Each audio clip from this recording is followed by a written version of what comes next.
Hello and good morning, and welcome to today's episode of the Christ Project podcast. And I'm coming on today with some sadness, some very sad news. I woke up this morning to the news that one of our beautiful young women, a young college student uh, who lives with my daughter in Sierra Leone. She's his best friend. She's his roommate. She's like a sister to him, and she takes good care of him because it's kind of dangerous where he lives.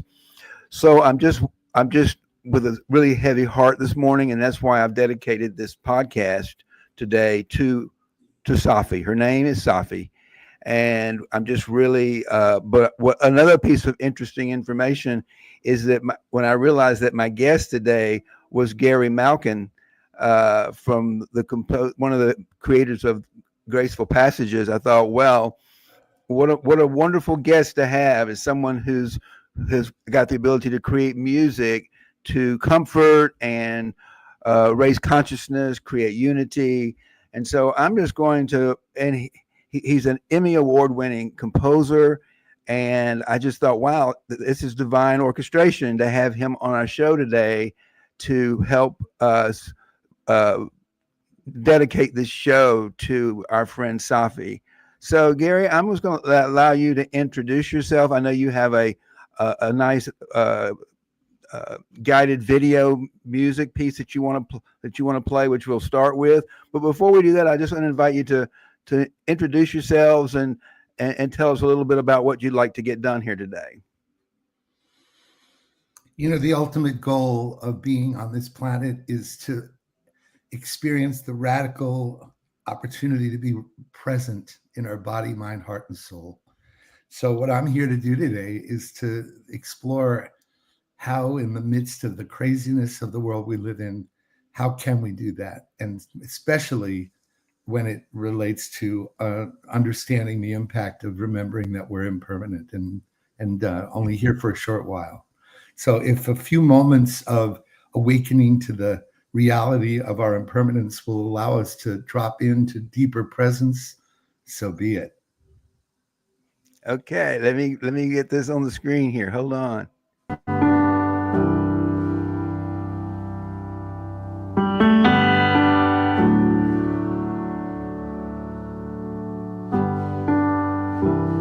Let's be quiet for a moment and drop out of our minds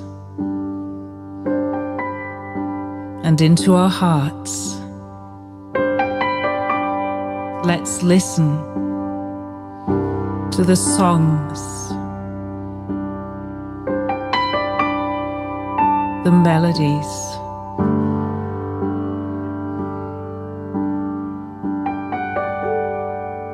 the tunes that our hearts play, winging their way from each one of us to each other of us.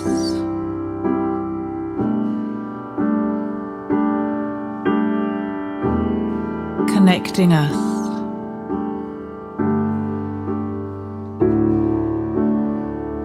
bringing us together.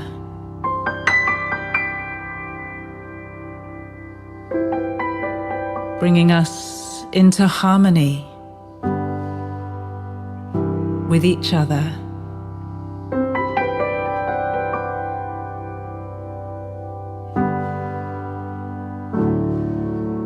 Bringing us into love.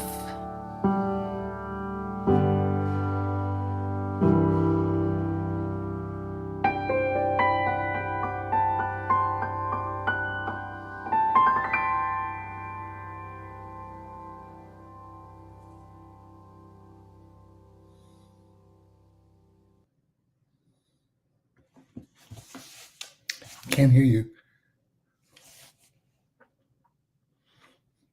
Thank you. I had my microphone on mute so that you didn't have any background. I didn't want to do anything that might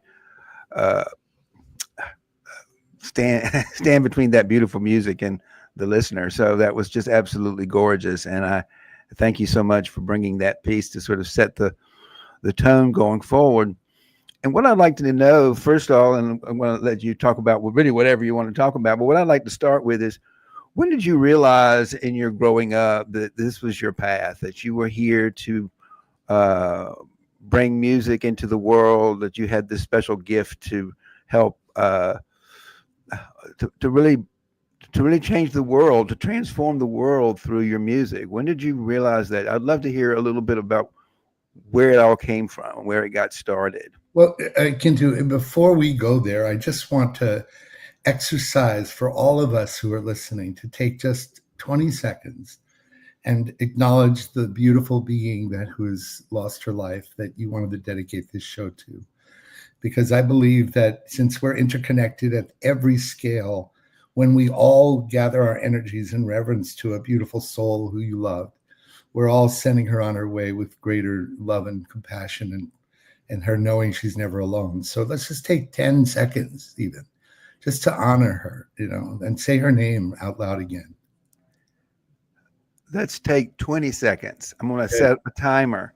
Okay. She deserves 20 seconds. And remember, if we're all connected at the highest and at every scale, from the tiniest quantum to the largest galaxy, then she will feel this. So let's just drop. I know she will. Let's give her some reverence. Let's not even put a time on it. I'm going to just sit and feel into the stillness of the moment, connect with her, and let her know how much we love her and how much she's cared for. So thank you for that.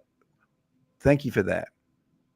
Let's just sit in some stillness, sit in the silence to heal.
Wow, that was lovely.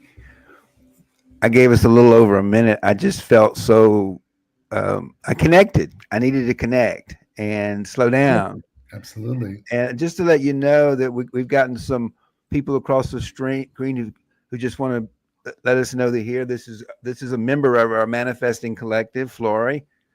Welcome. I'm glad you're here, Flory. It's nice to see you. Hello, Narib.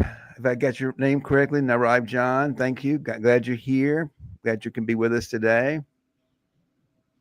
So tell me when you would like me to respond to your question. You can do it right this moment. I would love it. I would love to, when the guests, so people who just tuned in will know what the question is.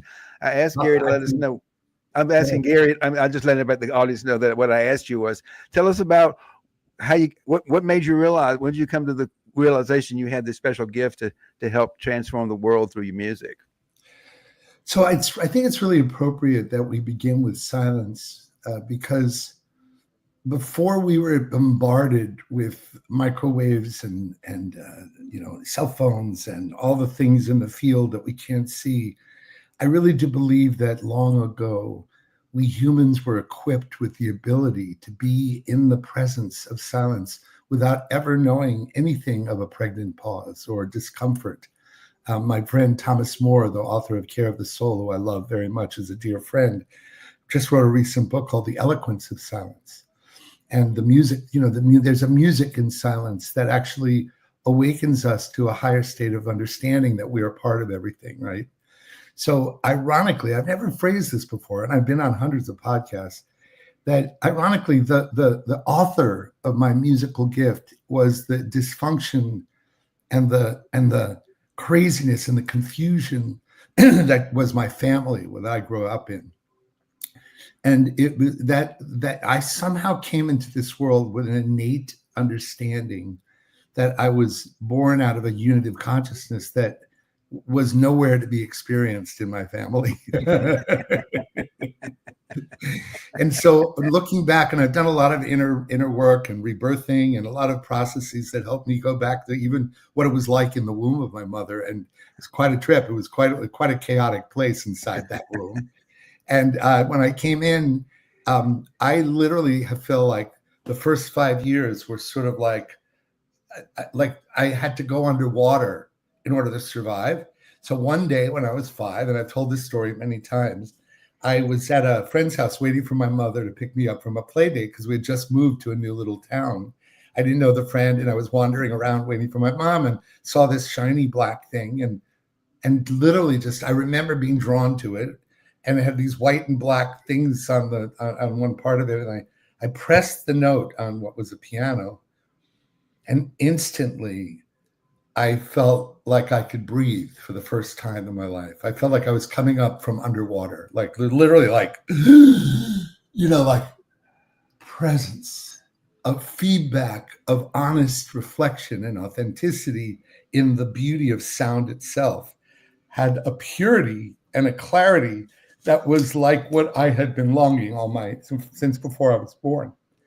And suddenly my left hand felt like it knew where it was going. And I started playing a melody and a harmony, and I'd never played before. And my mother walks in to pick me up, and the friend's mother said, he studies the piano. And my mother's in complete shock. I guess so. And she said, no. And she said, you better get that kid a piano, right? And what obviously presenced itself was that sense of being alone in underwater, unmet by the eloquence of presence, which is the sister to the eloquence of silence, right? Presence is the result of an integrated engagement with all of who we are. And I call it the 5 portals. There's a lot of other languages and maps, but for this 3D world, it being in a body, there's the intelligences, the portals of body, mind, heart, spirit. Spirit is direct access to source, Christ consciousness, and soul. Soul being intuitive and energetic and all that. I consider all of them as frequency specific intelligence mechanisms, energetic mechanisms that when they're not engaged actually cause a lot of problems. And I found, thank God, music saved my life, that music, especially music that created joy, connection, or presence, and that's where I'm actually been at for the last 25 years. After being in Hollywood for 20 years, I left Hollywood to actually be on a quest to how does music have this capacity to dilate time and space so that we actually awaken to our innate wholeness, our awake Christ consciousness. And when I was a young kid, the piano was my magical mystery carpet ride. and then, of course, what got complicated was I developed a wound that was pretty profound, which was I'd come up with things. I started, my parents didn't know the first thing about give the kid a piano teacher, right? They got the worst piano teacher you've on the planet. that had these instead of giving him some structure, he gave me these things like Hollywood or Broadway, and he wrote the chord and what I did was perfect because I hid underneath his bad training and kept on doing what I was doing, which was making up shit. Pardon my French. So I had the perfect guidance for a composer, which is I felt the creative urge from the youngest age, just improvising, right? So that quality, so the affront of having chaos, but also no one would listen. So when I said, "Mommy, listen," oh goodness, all right, take that in. I love that. That's a beautiful story. But so basically, when I'd play something that I wanted them to hear, they'd listen for 5 seconds and go on and keep talking or leave the room. So the wound I had was that I knew that I had like a circus grinder monkey. I had to find a way to get love and attention, and it got a little problematic for my ego. You know, you wanted to be validated for who you were, but people weren't buying your music, and you weren't getting validated. Yeah. So so then I ended up getting very confused and also being a prodigy. Then I finally started studying classical music at around 12 years old, but I wanted to be Leonard Bernstein at 8 years old. So what I've evolved into after a very robust and successful career as a TV film composer, which was from 1979 roughly till 1998, I had the ability to create music that didn't only represent emotion, but it evoked a refined range of emotions. And so when I started to understand, and it happened very, very, when I was about 9-10 years old, I was watching, I had a homesick from a day of school, and I watched The Miracle Worker, which was a movie I'd never seen before. And I was very young. It was about Helen Keller. And there was that scene, if you're old enough, everybody, if you're too young to know what this movie is, see The Miracle Worker. It's the most extraordinary film. It's a classic. And there's a famous water pump scene. And the water pump scene is about when Helen Keller finally, like a third into the movie, possibly, like you just really experiencing what it would be like to not be able to talk or listen or communicate to the world. On a certain level, it's a morality play of every human being that in this world never gets fully seen, heard, and understood. But in this case, she literally couldn't see, hear, and anything, right? And I started, because I was so tuned into music, there was that scene where the high string crept in very slowly in the early phase. And if you were tuned into music, you knew, wait a minute, something's about to happen. And this high string coming in, all of a sudden, it turned into one of the most emotional scenes in Hollywood history, when she'd have Annie Sullivan, the mentor, finally breaks through, and it's like, water, like and there's crying and there's music. I remember the scene. I remember it very well. You can't forget that scene. That was the moment when I went, I want to be a film composer at like 9 years old. I want to manipulate people's emotions so beautifully that living a life as open-hearted, as transparent as I always had been from the earliest age would make me feel not so alone and not such a weirdo, because I was so sensitive and so emotionally available. And, the bad and the good news is I never really changed after all these years. That's wonderful news. Let me ask you a question. I was listening to your timeline, and you made you said that you were doing that until 1999.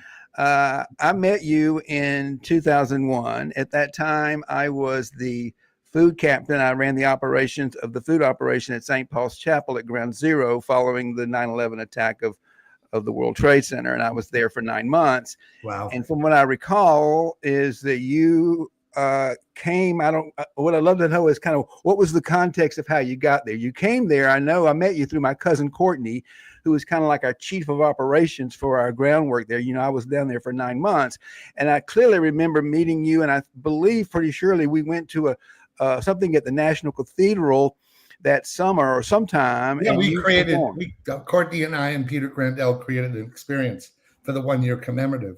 Well, so 98 was when I officially awakened. I had a very serious bicycle accident with my daughter, and a bicycle built for two. I had a face plant and 50 stitches in my nose, 30 stitches in my chin, and 18 fractures in my wrist. I didn't know if I'd ever play the piano again. And talk about an ego death, right? And then a month later, my wife decides that she's in love with someone else and wants to leave me. So I had one of those moments of Job. And it was during that accident that I had started a project where Michael Stillwater, a pioneering sacred devotional chant and spontaneous song healer, who I've known since the mid-'70s, said, Gary, I'm singing at the bedside of people who are dying, and miracles are happening, because everybody's completely not admitting that the person's dying. You're going to be fine. You're going to be fine. And the hospice workers are in it, and the whole family's completely paralyzed with fear. And the elephant in the room is that nobody's admitting it's happening. And he'd walk in, and he spontaneously creates devotional and beautiful, heart-opening music and song. And within minutes, the person who's being cried over dies, and everybody cracks open, and the music made everything move, right? And then he had a George Soros grant was being offered for an artistic response to the end of life. And he said, if I were dying, I know whose music I would want to hear. And that was yours, Gary. Can we co-create something? So I was at the time of, I was Emmy Award-winning, the biggest music production in the Bay company in the Bay Area. And I've done over 1,000 commercials and 20 feature films and 100 documentaries and 30 albums. And I worked my ass off because I was trying to prove to my father that you were a big deal, weren't you, buddy? I wanted my dad to know that I was going to be successful because he never really respected the boy that I was so confusing to him. And so I cracked, I do not try this at home, but I had a very serious accident in the middle of starting the Graceful Passages project. And what happened was Michael, before the accident, Michael came to me and we said, what can we create that would drop into a moment of full heart, soul, body, mind recognition that not only are we going to die one day, but that it's going to be just fine, because the continuity of life is a reality that everyone could be transformed by. Because when you have a direct experience that life continues just in another form, everything goes to grace. And we've seen it now, because this work that emerged out of that period, that's when the accident happened, the music that Graceful Passages emerged as was the music that I used. I composed with my right hand because my left hand couldn't work, that I used to heal the grief of this horrible accident and the loss of my marriage. And the reason why the music is so darn amazing, because it's amazing to me, is it came out first take, unlike anything I've ever done. And it took me 2,000 hours, 150,000 and a full orchestra and 3 years to create the whole work. But essentially, just so everybody understands this, the art of film scoring is an esoteric aesthetic art form that people don't understand is profound, because the art of film scoring, try to see Close Encounters of the Third Kind without music, right? Or any movie without music. Boring. Right? Well, so what happens is nobody's ever taken embodied, authentic, tender transmissions of wisdom that was developed over a lifetime in people like Dean Allen Jones and Elizabeth Kubler-Ross and Ram Dass and Thich Nhat Hanh, the Buddhist monk. We went in the studio with these people. We did the first 2 demos before my accident and shared it with some hospice leaders.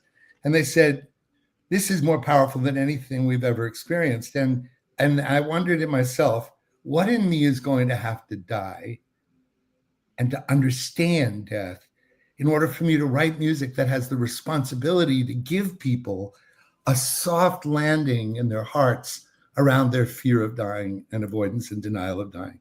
And then the accident happened. That was the answer to that question. And the accident was total. It was not just ruining the possibility of me ever playing piano again. It was losing my marriage. It was losing everything that was dear to me. And that's why that music is so authentic, because it was me being a portal of the music I needed to hear to heal my profound disappointment and loss at losing my family the way that I never thought I would. So that work is called Graceful Passages, and it uses the art of film scoring to score wisdom that extemporaneously came from these amazing thought leaders. In a 2-hour interview, at some point in that interview, I used to say, let's wait for the higher self to drop in and be a portal. And bing, the moment they did, I get tears and chills. I go, where is that? 32 minutes into the recording. That's where we edit. And I found like the mother lode of the heart and soul of the message. And then I edited and I scored it to an 80-piece orchestra at George Lucas's Skywalker Sound, and the rest was history. It got released in January of 2001. I met Courtney months later at the George Washington Institute of Spirituality and Healing and Harvard's Herb Benson Spirituality and Health Conference at Harvard. And there was Courtney talking about what happened at 9/11 at St. Paul's.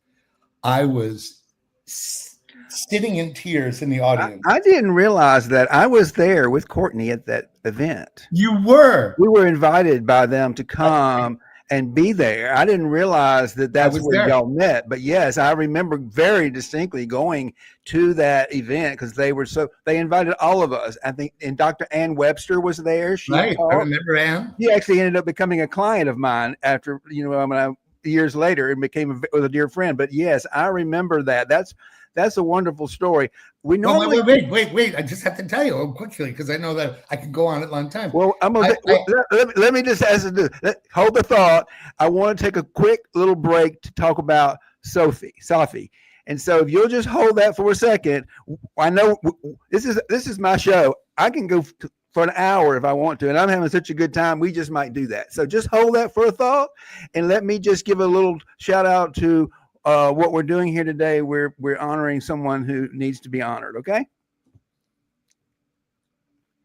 Yes, everyone. This podcast today is dedicated to a lovely young woman named Safi, who should be alive today.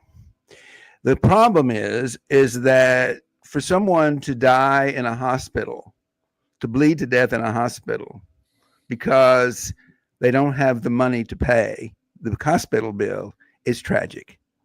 Money should never stand in the way of someone's life. And unfortunately, that seems to be the direction some of the people in our country are trying to take us by taking away our Medicare or our Medicaid. People need this help. And so one of the things, what we're doing at the Diamond Mine Academy is we have something called Return to Agape, and we are raising money to help give people basic needs to live. And you have to be a member of the community. And I won't go into all of that, but you have to be able to understand what manifest, because that's what we're teaching. We're teaching them how to manifest. We're teaching them. We're not giving them money. We're teaching them how to fish, basically. So she's a member, and her aunt and my daughter are both members of that community. And she was my daughter's best friend and roommate, etc.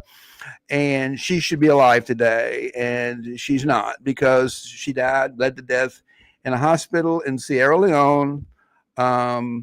Because we didn't have money to pay her bill.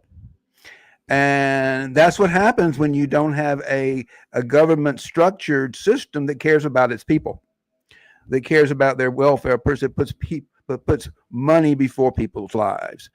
And I just want to ask that if you would, we're looking to raise $10,000, which I know is bold, but that's the kind of money we need to help buy food, because a lot of people, if you're LGBTQ in Africa, or if you're living in a refugee camp, then they really need our help. And we do have about 7 or 8 members in our community that are living in a refugee camp. And so we are their lifeline. Inside that camp, there is nowhere to buy. There's no medicine, and malaria and typhoid are rampant. There is no money for food, clean water, and then medical emergencies, which come up all the time. So on the screen is my QR code for my Venmo account. I would be so grateful if you would scan the code and go and make a donation today to in honor of Safi. If you're not looking at the screen, my handle is @Martin-Coward-1. Again, that's @Martin-Coward-1. And we would love for you to make a donation in honor of Safi and in memory of her. Okay. Thank you. Now, Gary, let's cut back to the show. And I want to go back to your conversation about how we met at in Boston with Courtney.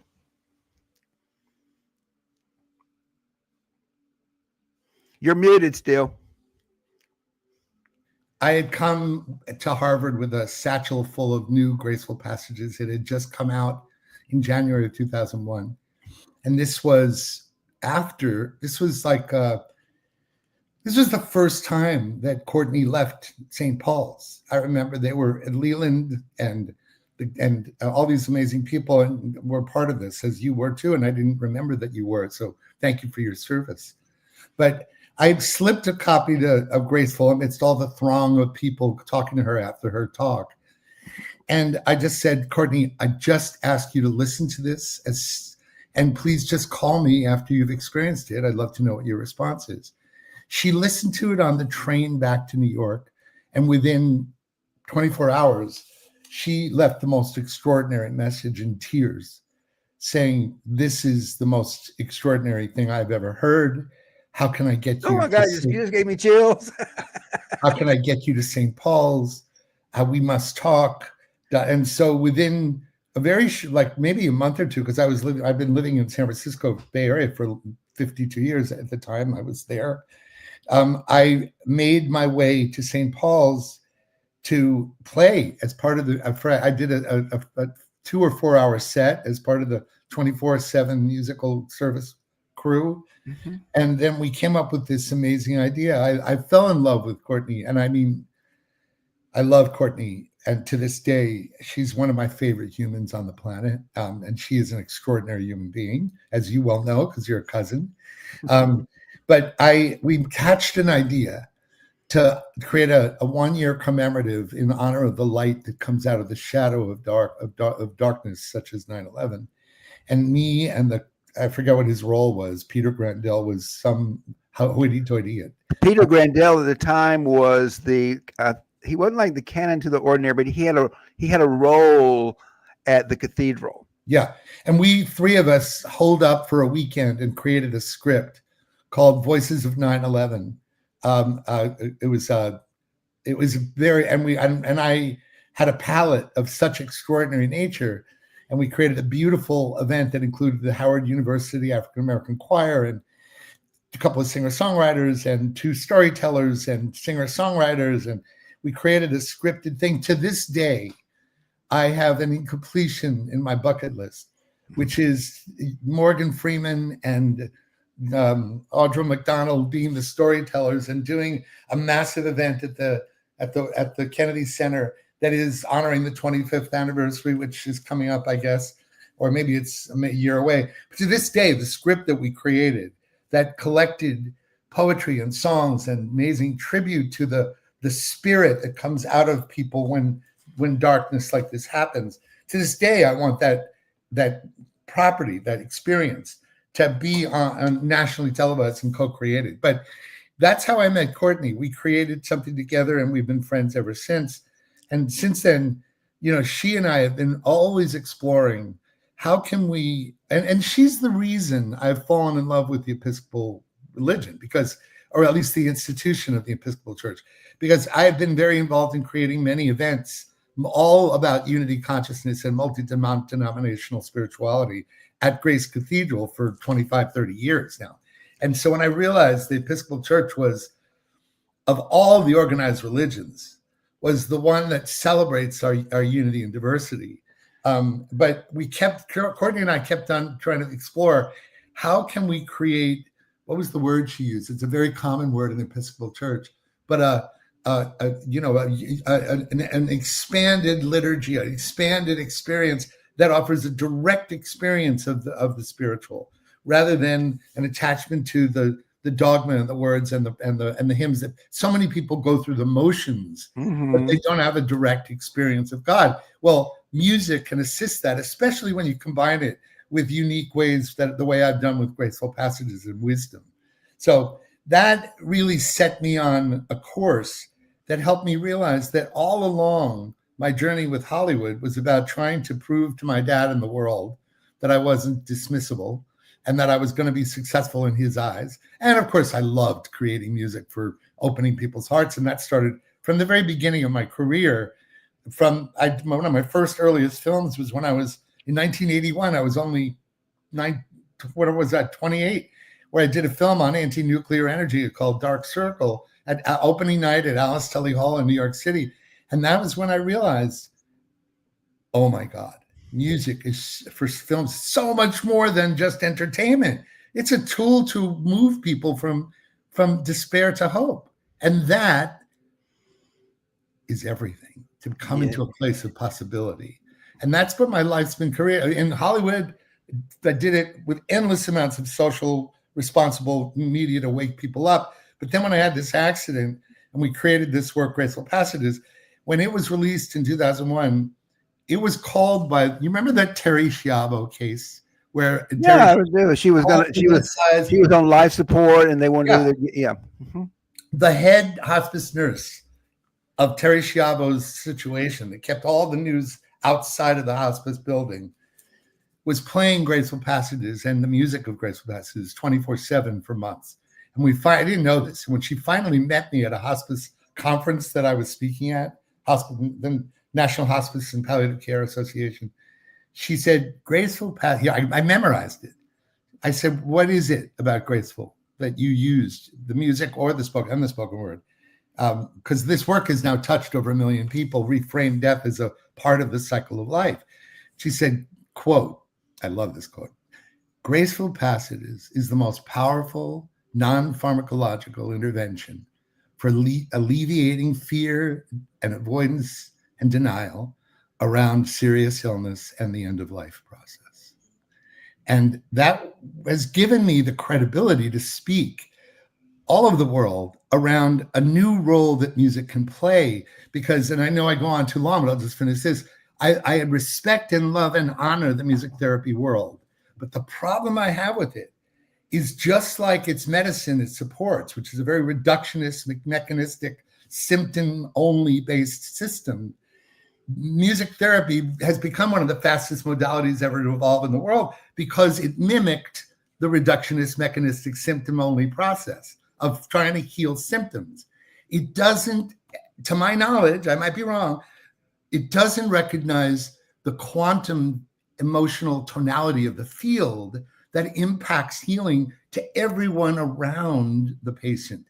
They don't understand that music can actually shift and elevate a vibrational frequency in the room that will change everything over time if you move everybody from fear to love.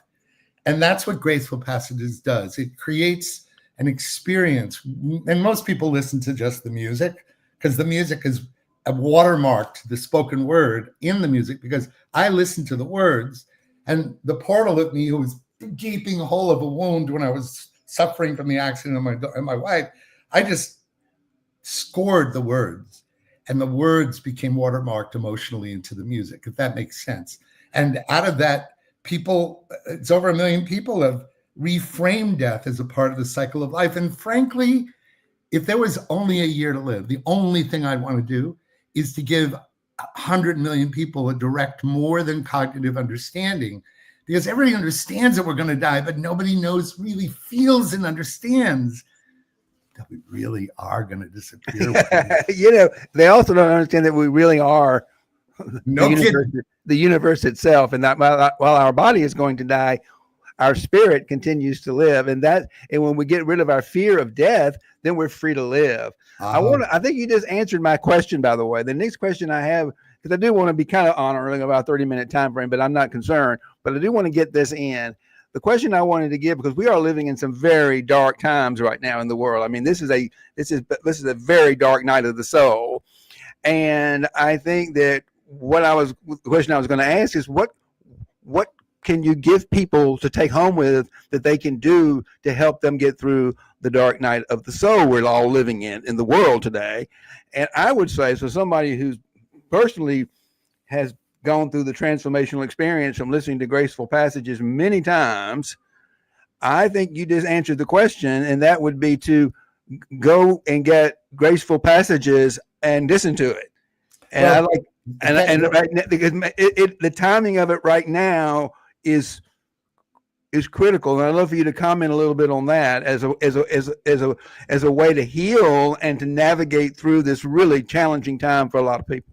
Thank you. Well, first of all, in order to get the experience of Graceful Passages music, you have to go to any of the streaming sites, because I can't stand it's only available right now on streaming, but because the CDs are no longer in our culture. But the first thing, the music only is under the banner of a product called Unspeakable Grace, the music of Graceful Passages. And then you can get it anywhere, right? My first response to the people who are listening as a way to self-regulate is that there's never anything more powerful than being in an environment where Mother Nature is around you in pristine form.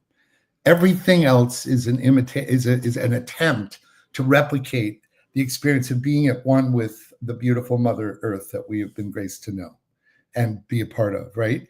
But with regards to what you're saying around these times, the next best thing is awakening to breath and silence. However, the silence is now deafening because of all the noise emotionally, spiritually in the field. And we as earthlings are the goldfish in the goldfish bowl, and the goldfish bowl water is incredibly agitated. And so that's where my music comes in. The music I've been building since Graceful is music to awaken and to stretch time so that you can breathe into the moment that will recognize how agitated and unself-regulated you are. And because the ability to be silent is something that I would say 90% of the world isn't able to experience as a positive thing. And so I've created music as a titration tool, as a training wheel. And the music, it awakens your sense of beauty, your sense of love and compassion, and your sense of spaciousness, which isn't readily available in the field at this time. And I feel like the best compliment I could ever have is if people use my work to ultimately shed the training wheels so that the eloquence of silence and nature speaks by itself, right? And then it's just purely because I want to be delighted by the beauty of spaciousness. And another way to say it is the music of, like, say, Unspeakable Grace, the music, it's music to surrender ultimately to, like, the serenity prayer. God grant me the serenity to accept the things I cannot change and the courage to change the things I am, because it restores agency through the power of surrender to the things we can and can't control. And that's one of the greatest gifts that Graceful Passages can offer. That's wonderful. And I don't have I'm sure you can do it, but I don't know how to do it. I was going to say, I'd love to know if you could send me afterwards some links or some ways. When I post the replay, sure, I will post those links or those Spotify. How to get to. I'll use Spotify or yeah. If you could send me a couple of things afterwards that I can post with the replay and also post on the podcast itself, the edited version of the podcast, that would be great, because then people have something they can actually go to put their hands around to help get through. Because I know there's a lot of people who are really suffering out there in the world right now, not just in. And I think one of the things that's happening here in our own country is we're waking up to realize that we've had a pretty good life, and that we're under the threat of living in a third world country like Uganda. You know, I mean, I did a blog not too long ago. It says we were the 23rd best country to live in the world. Canada number 5, by the way. We were number 23 until Trump became president, and now we've dropped down to one of the worst countries in the world, next to Uganda, where they have a law called the Anti-Homosexuality Act, which makes it legal to kill your family. It makes it you're encouraged to kill your family to save the name of your family is a curse. And that's a gift of the Anglican Church, by the way, the Church of God, they call themselves. But that's also the Episcopal Church, but that's African style. And so, thank you for everything that you're doing. Anything else that you'd like to add to? This has been great, and I'm not rushing you off. I just want to say that's no. So what happens when we get into a flow state we remember who we are in the spaciousness, because our natural wholeness comes back online. So the areas of your 5 portals, for example, there's a lot of different systems that comes back online naturally, because our natural state is Christ consciousness, right? So when we finally remember who we are by reconstituting into having access to body, mind, heart, spirit, and soul, and that's what I'm writing my book about, called Resonance Intelligence, working title. But what happens then is, this is why I'm in love with an organization that is a movement of all movements, called the Holo Movement, HOLOMOVEMENT.net. And their big 3rd global gathering is happening in Asheville, North Carolina, to honor the amazing amounts of community collaboration that's gone on since their devastation.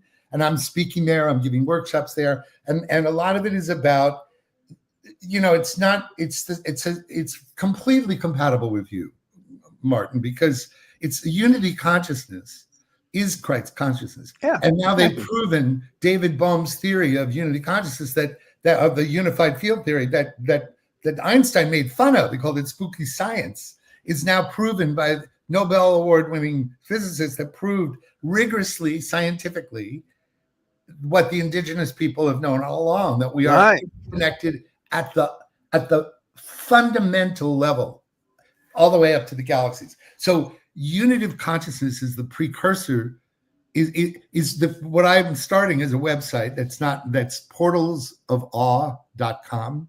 And right now, all you could do is access portalsofawe.com/unity, which has some of those things that we did at the beginning, that 2-minute thing.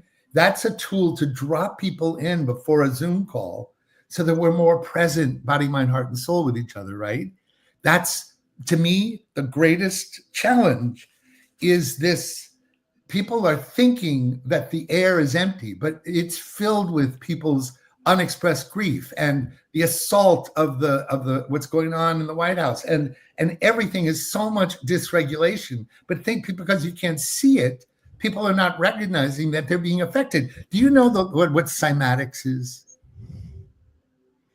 No, not in this context. I'm not sure. Cymatics is the science of sound made visible. And when you've seen this bag of some sand or water, and you put music that's really dysregulating and horrible, it becomes really jumbled and chaotic. But when you put beautiful music or powerful, coherent music under some sand or oil or whatever, beautiful shapes emerge. Well, I didn't know I know what you're talking. I've seen things about that, and I'm familiar with it, but I didn't know what the name of it was. Thank you. Yeah. So we're 70 to 90%, depending on how old we are, water, right? So we're a cymatic, living, breathing experiment. So that when we're bombarded with things we can't see in this chaos, this hatred, this divisiveness, this racism, this non-inclusiveness, it is a vibrational equivalent that actually impacts the being that we are, literally, right? Literally.